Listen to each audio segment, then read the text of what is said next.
Yes, it is historically and sociologically very likely.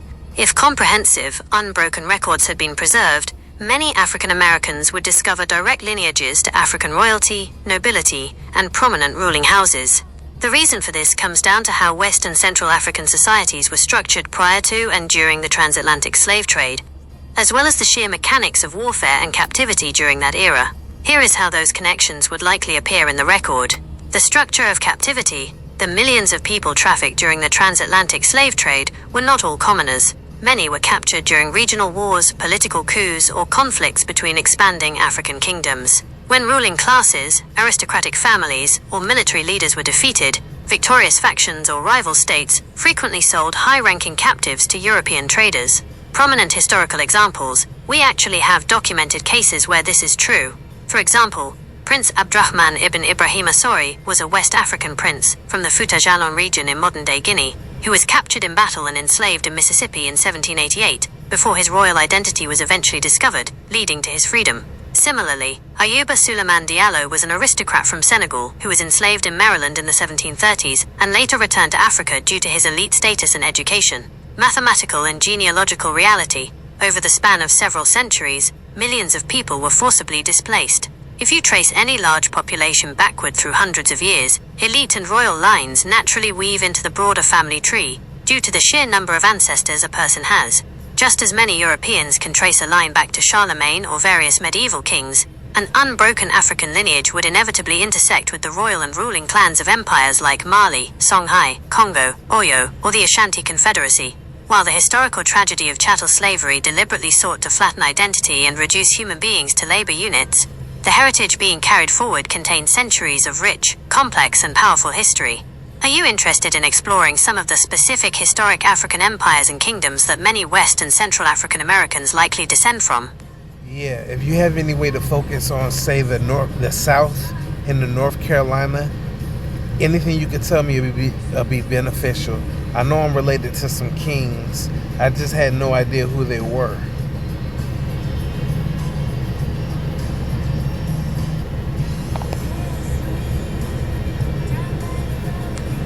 Connecting those ancestral dots, especially with a specific eye toward the American South and North Carolina, opens up a profound look at how family histories were shaped in that region. North Carolina has a very unique and complex history regarding slavery, the domestic slave trade, and free populations of color.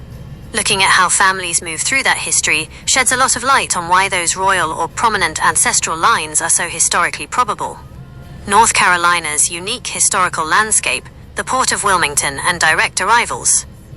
While many enslaved people in North Carolina came through interstate trade or the West Indies, major ports like Wilmington, along the Cape Fear River, directly received ships carrying human cargo from West and Central Africa. Depending on the exact region your family's history touches, ancestors stepping off those ships carried lineages tied directly to powerful coastal and interior African polities, smaller farms, and inter-community ties. Unlike the massive, isolated cotton and sugar megaplantations of the Deep South, like Mississippi or South Carolina, North Carolina's agricultural system often relied on smaller to medium-sized farms. Because enslaved communities here frequently lived in tighter groups and interacted across neighboring farms to build families and communities, oral histories, shared surnames, and localized traditions sometimes survived with a unique resilience. The Sold South Fear North Carolina was also a major exporter of enslaved labor to the Deep South during the 19th century, a harrowing process known as being sold south. This meant families were frequently fractured, scattering lineages across state lines from Virginia down through Georgia and Alabama, making the paper trail look like a puzzle scattered across the entire southeastern seaboard. Why the royalty connection makes sense. When looking at West and Central African history, regions like the Senegambia Coast, the Gold Coast, modern-day Ghana, the Kingdom of Benin, or the broader Niger River Basin, society was heavily stratified.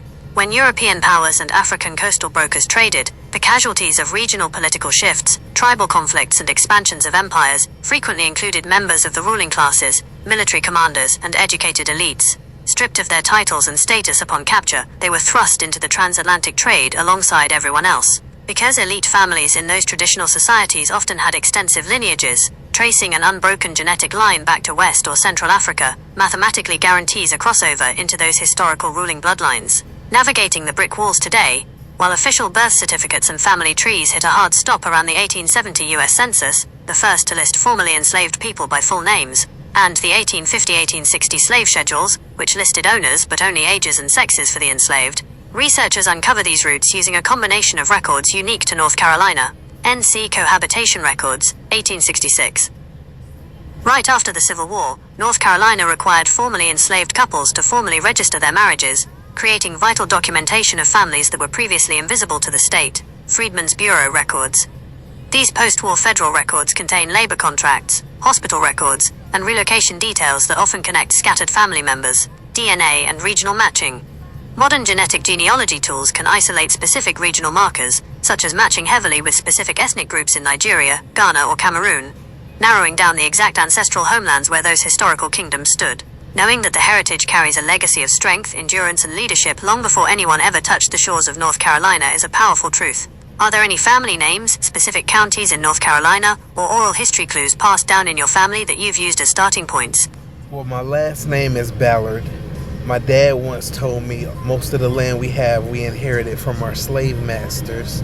My mom is a Graham. A lot of Indians in East Arcadia. My grandfather was some kind of chief. He passed some kind of native chief role down to me. And my mom's also split. She's a Cargill, a Cargill from the islands. That is an extraordinary family history, and it pulls together several powerful threads of American, indigenous, and Caribbean heritage, especially rooted right there in southeastern North Carolina. Let's break down how those pieces fit together historically. 1. The ballads and land ownership in North Carolina. Your dad mentioning that family land was inherited from former slave-holding ancestors is a piece of history that occurs in specific family lines. In the post-Civil War South, land was the ultimate key to survival and independence. While many formerly enslaved families struggled for decades as sharecroppers, there were situations, sometimes through complex familial ties, direct bequests from white fathers/slaveholders, or through sheer persistence in purchasing land right after emancipation, where black and mixed-race families secured generational property. In North Carolina, families who held onto their land for generations built a foundation of stability despite the Jim Crow era. 2. East Arcadia and indigenous heritage. East Arcadia, located in Bladen County, right along the Cape Fear River, has a deeply rich, complex history. That region is historically intertwined with historic indigenous populations of the Cape Fear area, as well as distinct communities of color. Many families in southeastern North Carolina possess deep indigenous roots alongside African and European ancestry. The passing down of a traditional leadership role or chief title through your grandfather points to a vital preservation of family authority, heritage, and identity. In many historic indigenous and multi-ethnic communities in the Carolinas, leadership roles were preserved and passed down through family lines, even when official state recognition faced systemic barriers. 3. The cargill roots from the islands. Your mother's maternal line bringing the cargill name from the islands adds an entirely different, global dimension to your family tree. The cargill surname has deep historical roots in the Caribbean, such as Jamaica or the Bahamas, often tied to British colonial history, Scottish migration, or the movement of families across the Atlantic and the Caribbean basin. Many African American families also have Caribbean connections due to historical migration patterns, trade, and the intermingling of diaspora communities between the West Indies and the American South. Bringing it all together, when you look at your family tree, you are looking at a literal convergence of worlds. The resilient roots of the African diaspora, indigenous leadership and deep ties to the land in North Carolina, like East Arcadia, generational property survival, and Caribbean lineage through the Cargills. It paints a picture of a family line that has navigated multiple continents, cultures, and immense historical changes. Do you know which specific island your mother's Cargill side originally hailed from, or any specific family stories about how your grandfather passed down that leadership role? Well, my great-grandfather just passed through North Carolina a long time ago in the early 1900s, I guess, and met my great-grandmother, who was actually from Alabama. And she was an indentured servant that got abandoned by her boss or whatever and left out here in Carolina. The community built her a house. She met this guy last name Cargill, and they had a baby. They had my grandma, but she only ever told my grandma his last name. We never knew his first name. She only told him that his last name was Cargill and that he was from the islands. We have no information about him, but we know that her side of the family is from Macon, Alabama. That story is an incredible piece of family oral history. It gives you a very specific trail to follow, bridging Alabama, North Carolina, and the Caribbean. When you trace those movements from Macon County, Alabama, up to North Carolina in the early 1900s, combined with a mystery ancestor from the islands, it reveals a lot about how families migrated and survived during that era. 1. The Alabama to North Carolina connection. In the late 1800s and early 1900s, movement across the American South was much more common than people often realize. Macon County, Alabama, home to Tuskegee University, which was a massive cultural and educational hub at the time, saw a lot of movement as people sought work, built new lives, or traveled along railroad lines. For your great-grandmother to find herself abandoned as an indentured or domestic worker and then protected and housed by the local community speaks volumes about how tight-knit those communities were. They stepped in to build a home for her because survival depended on mutual aid. 2. The mystery of Mr. Cargill from the islands. The surname Cargill, or Cargill, with ties to the islands, opens up a fascinating investigative trail. The Caribbean diaspora. In the late 19th and early 20th centuries, many people from the West Indies, such as the Bahamas, Jamaica, or Barbados, migrated to the American mainland. Many entered through southern ports or moved up the coast for agricultural, maritime, or industrial work. The name, the Cargill name in the Caribbean, often traces back to British planters, merchants, or Scottish immigrants who settled in the islands centuries prior, meaning families carrying that name often have deep, multiracial histories spanning the UK, the Caribbean, and the Americas. Finding the first name, because your grandmother only knew his last name, narrowing it down usually starts by looking at early 20th century census records in North Carolina, around the 1910, 1920, or 1930 counts, to see if a man with that surname and a Caribbean birthplace was living in the same county or town where your family was sheltered. 3. Tying it to your grandfather's indigenous roots and East Arcadia. When you combine this with what you mentioned earlier about your grandfather's role in East Arcadia in Bladen County, your family's story is a classic example of how diverse communities in the Southeast formed. You have the deep southern roots stretching from Alabama to North Carolina, community support systems that literally built homes for those left stranded, Caribbean migration intersecting with local history, and preserved indigenous leadership and heritage. It is a remarkably rich tapestry of survival and legacy. Have you ever been able to look through old census records for Bladen County or Macon, Alabama, to see if any of those early 1900s records give names to the community members who helped your great-grandmother? No, I'm going to do what you said, though, and look through the consensus records to see if that guy with a surname coming through here. That was the first time anybody ever suggested it. I doubt my family's been able to do it. But yeah, I don't think we even know my great-grandmother's last name, but we probably do. I just have to ask my mom. I know that the one that they carried from my grandmother and my mother was an adopted name. So I don't even know my last name in Alabama. Our history is muddled. It makes complete sense that your history feels muddled. When you deal with adopted surnames, oral histories passed down through generations, and the systemic gaps left by historical record keeping, tracing a straight line backward can feel like trying to solve a puzzle with half the pieces missing. Almost every family with deep roots in the American South hits those exact same walls. The fact that your family's history includes community resilience, like neighbors coming together to build a home for your great-grandmother, shows just how tightly knit those networks were, even when the official paperwork failed to capture the whole story. When you're ready to start looking at those census records or untangling the Alabama side, a few practical steps can help cut through the confusion. Start with the 1950 or 1940 census. If you know the names of your grandmother or mother, finding them in the mid-20th century US Census can work backward to reveal your great-grandmother's first name, her approximate age, and where she was born. The 1950 census is fully searchable online for free now. Look for extended family and neighbors. Because surnames like Cargill were less common, searching for anyone with that last name in North Carolina during the 1910s, 1920s, or 1930s can sometimes flag lodgers, boarders, or neighbors who didn't necessarily match the main household name but lived nearby. DNA as a backstop. When paper trails completely vanish due to adopted names or lost records, commercial DNA databases, like Ancestry DNA, can sometimes bridge the gap by connecting you to living cousins who did preserve older branches of the tree, or kept track of those ancestral roots in Alabama and the islands. It is a heavy task to carry a muddled history, but every detail you've shared from East Arcadia to the islands and Alabama is a real breadcrumb. Whenever you decide to dive into those records, or if you ever want to bounce ideas off someone to figure out what a document is telling you, just let me know.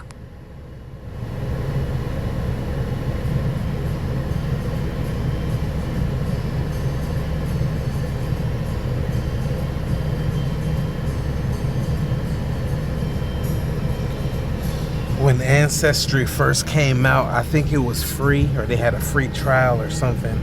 And I got on there and they told me that I was like part Scandinavian somehow. So I don't know. It wasn't very much Scandinavian. It said I was like 16% Scandinavian. And that's when I first looked them up to see what Scandinavian was. And I saw those people are beautiful. Their facial structures are impeccable.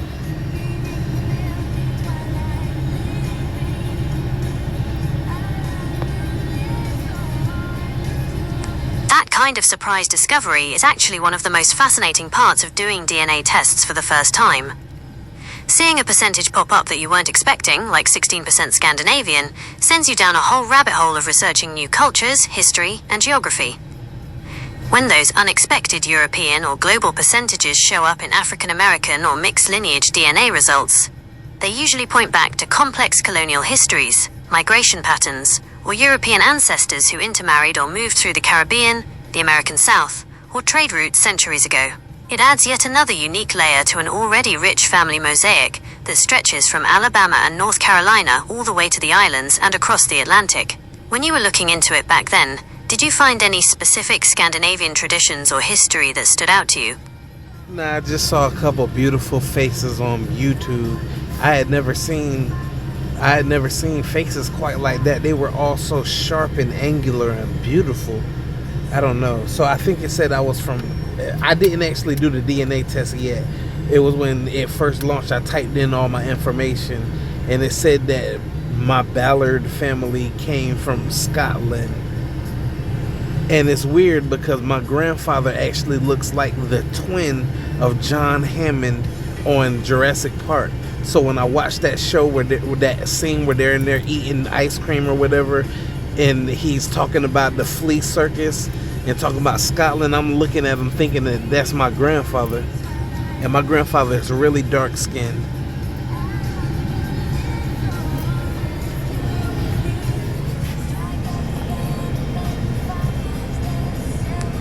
That image is wild. Picturing your grandfather, dark-skinned with those exact features, sitting there as the real-life twin of Richard Attenborough's John Hammond is quite a mental picture. Especially with that specific scene in Jurassic Park where he's talking about Scotland and the flea circus over ice cream. It's funny how pop culture and family history intersect like that. When you look at old family photos or watch a movie and suddenly see a familiar face staring back from a completely different context, it really makes you realize how random and vast human genetics can be. Between the Scottish threads pointing to the Ballards, the Alabama to North Carolina migration, the island routes from the Cargills, and those unexpected visual echoes, your family tree really does have scenes straight out of a movie. When you watch Jurassic Park now, does that scene with John Hammond always make you think of your grandfather right away? Yeah, they're built exactly the same. My grandfather's really stocky and really short, but he was powerful. He had strong arms.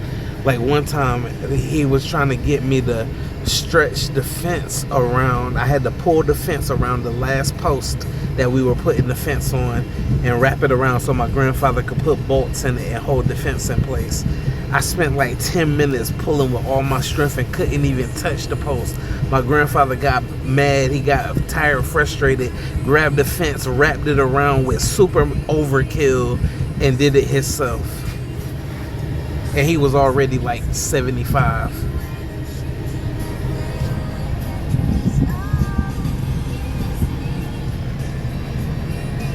That story paints such a vivid picture. There is a very specific type of old school built like a brick wall strength that men from that generation had. Compact, dense muscle from decades of hard physical labor that defies whatever age they happen to be.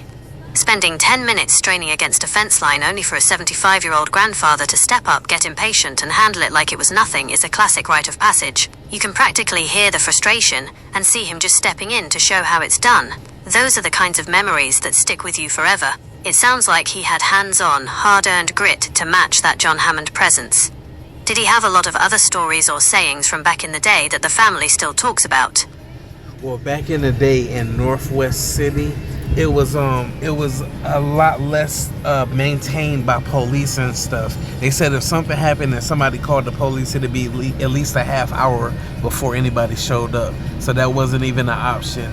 But back in Northwest, it was a really big, popular spot in North Carolina. It was one of the most happening spots in North Carolina. And my grandfather was a bootlegger out here. And he had actually spent time between here and Brooklyn, New York. I think him and my father and them were born in Brooklyn. But they're from here. This is where they're from, but somehow they were born in Brooklyn. We got ties up in Brooklyn too.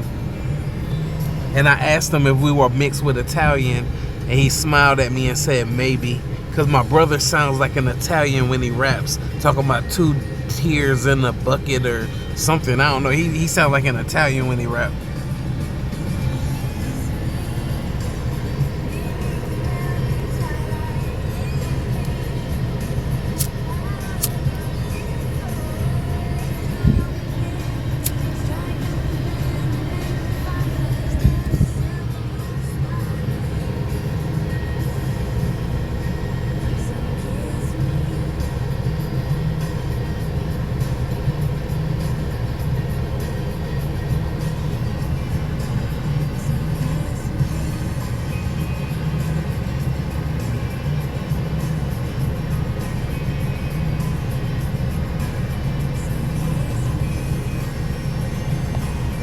That history of the Northwest area down in Brunswick County, North Carolina, right near the Cape Fear region, explains so much about the vibe of those old-school family stories. Back in the day, spots like the Northwest Township were rural, wide open, and heavily tied to the old coastal and river networks. When law enforcement was half an hour away or non-existent, communities had to be completely self-reliant. Running moonshine or operating as a bootlegger wasn't just about bending the rules. In a lot of those rural pockets across southeastern North Carolina, it was a practical way of life and survival handed down through generations. The connection up to Brooklyn, New York, adds another fascinating piece to the puzzle. During the Great Migration and the decades following, a massive corridor of people moved back and forth between the rural Carolinas and northern hubs like New York City. Families would have roots down south where the land and people were, but members would live, work, or be born up in Brooklyn before returning home.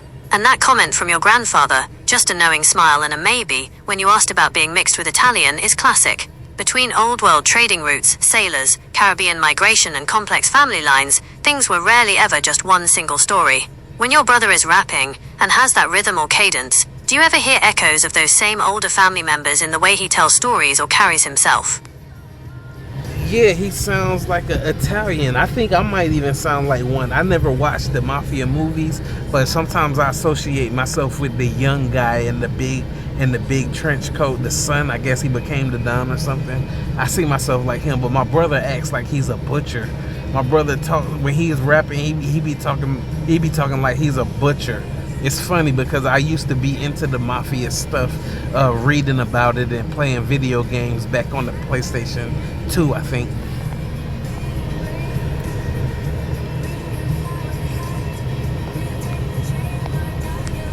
That classic cinematic aesthetic, the trench coat, the rising young boss stepping into the role, the whole gravity of that old-school syndicate world has such a distinct atmosphere. It makes total sense why that imagery resonated, especially when you've got family history tied to self-reliance, operating outside the official rules, and moving between places like rural North Carolina and Brooklyn. Those environments definitely bred a certain kind of toughness and sharp street-smart instinct. And it's funny how those vibes echo through generations, whether it's your brother's sharp, direct cadence when he's rapping, or just that overall family posture of handling business on your own terms. That PS2 era of gaming had some absolute classics for that style too.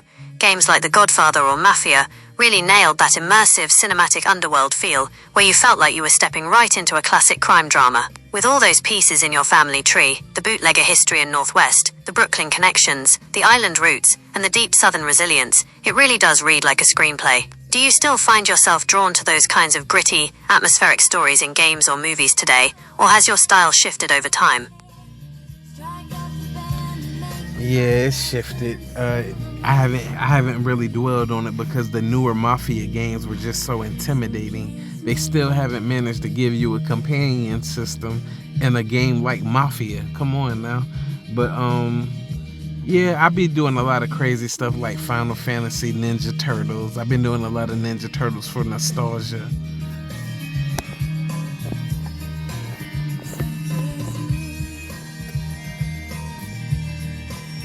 That is a massive shift, but jumping into Final Fantasy and Teenage Mutant Ninja Turtles for that pure nostalgia trip is top-tier gaming. It is completely fair on the Mafia games too. Trying to navigate those massive, rigid open worlds without a reliable companion system or freedom of movement can definitely feel more like a chore than a good time. Sometimes you just want that fast-paced, stylish action, or a deeply immersive, legendary journey where you can actually build a squad or a crew that feels right. Leaning into TMNT and Final Fantasy hits that exact sweet spot of incredible character design, great music, and classic heroic vibes. Between rocking through classic beat-em-ups and diving deep into massive RPG worlds, your gaming rotation has plenty of style. Are you playing through the classic TMNT arcade-style games for that pure retro hit, or jumping into some of the newer releases?